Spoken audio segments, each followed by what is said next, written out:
They will also take a lead in developing or getting developed a new credit assessment model based on the scoring of digital footprints of the MSMEs in the economy.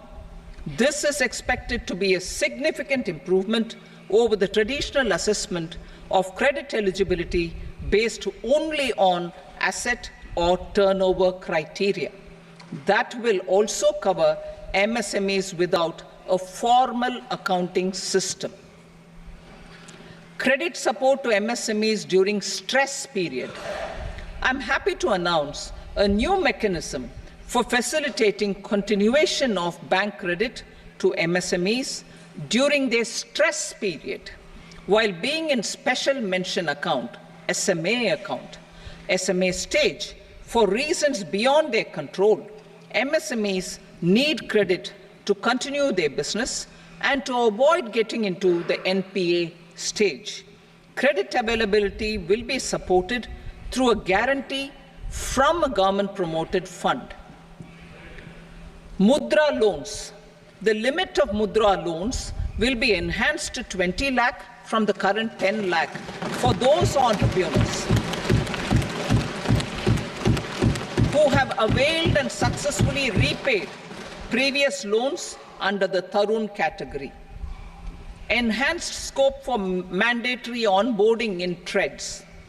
For facilitating MSMEs to unlock their working capital by converting their trade receivables into cash, I propose to reduce the turnover threshold of buyers for mandatory onboarding on the TREDS platform from rupees 500 crore to 250 crore rupees. This measure will bring 22 more CPSCs and 7,000 more companies onto the platform. Medium enterprises will also be included in the scope of the suppliers. SIDBI branches in MSME clusters. SIDBI will open new branches to expand its reach to serve all major MSME clusters within 3 years and provide direct credit to them. With the opening of 24 such branches this year, the service coverage will expand to 168 out of 242 major clusters. MSME units for food irradiation, quality and safety testing. Financial support for setting up of 50 multi-product food irradiation units in the MSME sector will be provided. Setting up of 100 food quality and safety testing labs with NABL accreditation will be facilitated. E-commerce export hubs. To enable MSMEs and traditional artisans to sell their products in international markets, e-commerce export hubs will be set up in public-private partnership mode. These hubs, under a seamless regulatory and logistic framework, will facilitate trade and export-related services under one roof. Measures for promotion of manufacturing and services. Internship in top companies.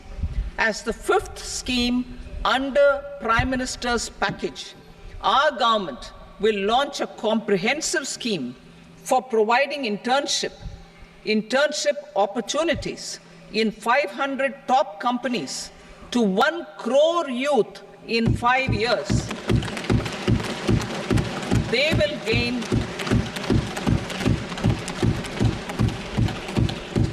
will gain exposure for 12 months to real-life business environment, varied professions, and employment opportunities. An internship allowance of 5,000 per month, 5,000 rupees per month, along with a one-time assistance of 6,000 rupees will be provided. Companies will be expected to bear the training cost and 10% of their internship cost from their CSR funds. Industrial parks. Our government will facilitate development of investment-ready, plug-and-play industrial parks with complete infrastructure in or near 100 cities in partnership with the states and private sector by better using town planning schemes. 12 industrial parks under the National Industrial Corridor Development Program also will be sanctioned.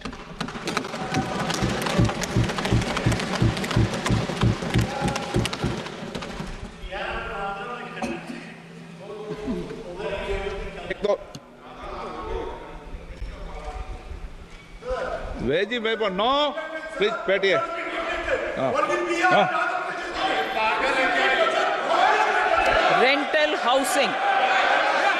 Rental housing with dormitory type accommodation for industrial workers will be, just 1 minute. Rental housing, I repeat, rental housing with dormitory type accommodation for industrial workers will be facilitated in PPP mode with VGF support and commitment from anchor industries. Shipping industry, ownership, leasing and flagging reforms will be implemented to improve the share of Indian shipping industry and generate more employment. Critical mineral mission.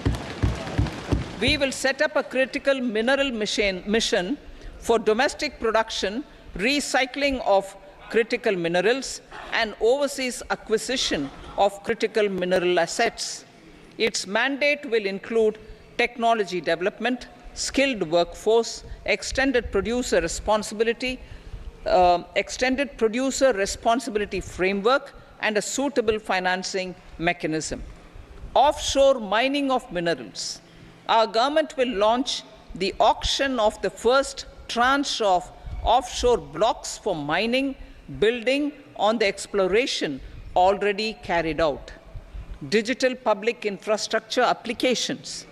Turning to the services sector, I propose development of DPI applications at population scale for productivity gains, business opportunities, and innovation by the private sector.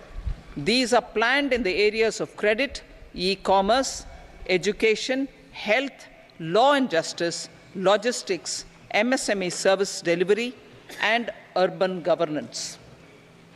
Integrated technology platform for IBC ecosystem. An integrated technology platform will be set up for improving the outcomes under the Insolvency Bankruptcy Code for achieving consistency, transparency, timely processing, and better oversight for all stakeholders. Voluntary closure of LLPs. The services of the Center for Processing Accelerated Corporate Exit, CPACE, will be extended for voluntary closure of LLPs to reduce the closure times. National Company Law Tribunals. The IBC has resolved more than 1,000 companies, resulting in direct recovery of 3.3 lakh crore to creditors. 3.3 lakh crore rupees to creditors. In addition, 28,000 cases involving over 10 lakh crore rupees have been disposed of even prior to admission.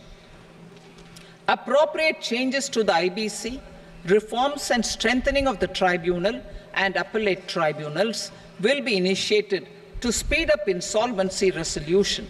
Additional tribunals will be established.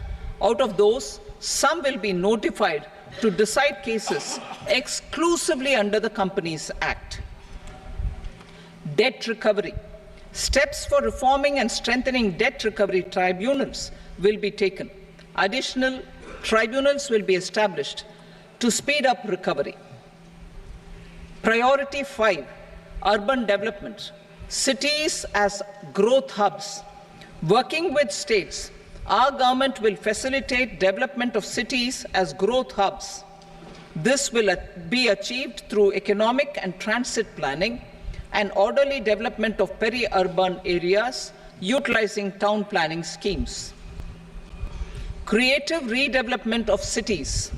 For creative brownfield redevelopment of existing cities with a transformative impact, our government will formulate a framework for enabling policies, market-based mechanisms, and regulation. Transit-oriented development. Transit-oriented development plans for 14 large cities with a population above 30 lakh will be formulated, along with an implementation and financing strategy. Urban housing.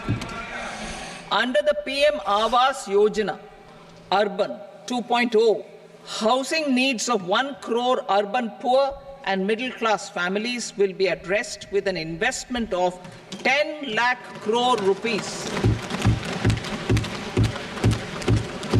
This will include the central assistance of 2.2 lakh crore rupees in the next 5 years. A provision of interest subsidy to facilitate loans at affordable rates is also envisaged. In addition, enabling policies and regulations for efficient and transparent rental housing markets with enhanced availability will also be put in place. Water supply and sanitation. In partnership with state governments and multilateral development banks, we will promote water supply, sewage treatments, and solid waste management projects and services for 100 large cities through bankable projects. These projects will also envisage use of treated water for irrigation and filling up of tanks in nearby areas. Street markets. Building on the success of PM Swanidhi scheme in transforming the lives of street vendors, our government envisions a scheme to support each year over the next 5 years the development of 100 weekly hearts or street food hubs in select cities. Stamp duty. We will encourage states which continue to charge high stamp duty to moderate the rates for all and also consider further lowering duties for properties purchased by women. This reform will be made an essential component of urban development schemes. Priority 6, energy security, energy transition. In the interim budget, I had announced our strategy to sustain high and more resource-efficient economic growth, along with the energy security in terms of availability, accessibility, and affordability. We will bring out a policy document on appropriate energy transition pathways that balances the imperatives of employment, growth, and environmental sustainability. PM Surya Ghar Muft Bijli Yojana. PM Surya Ghar Muft Bijli Yojana. In line with the announcement in the interim budget,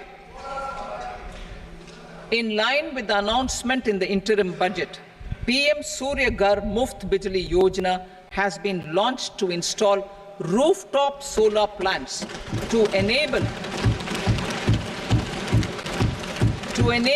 1 crore households obtain free electricity up to 300 units every month.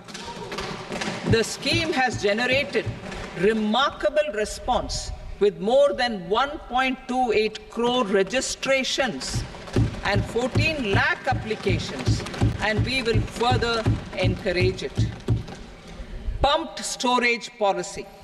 A policy for promoting pumped storage projects will be brought out for electricity storage and facilitating smooth integration of the growing share of renewable energy with its variable and intermittent nature in the overall energy mix.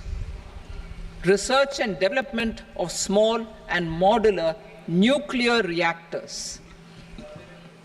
Nuclear energy is expected to form a very significant part of the energy mix for Vikasit Bharat.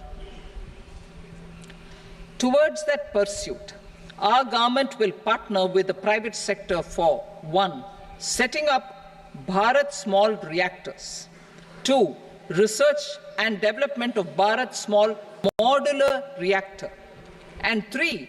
Research and development of newer technologies for nuclear energy. The R&D funding announced in the interim budget will be made available for this sector also. Advanced ultra supercritical thermal power plants.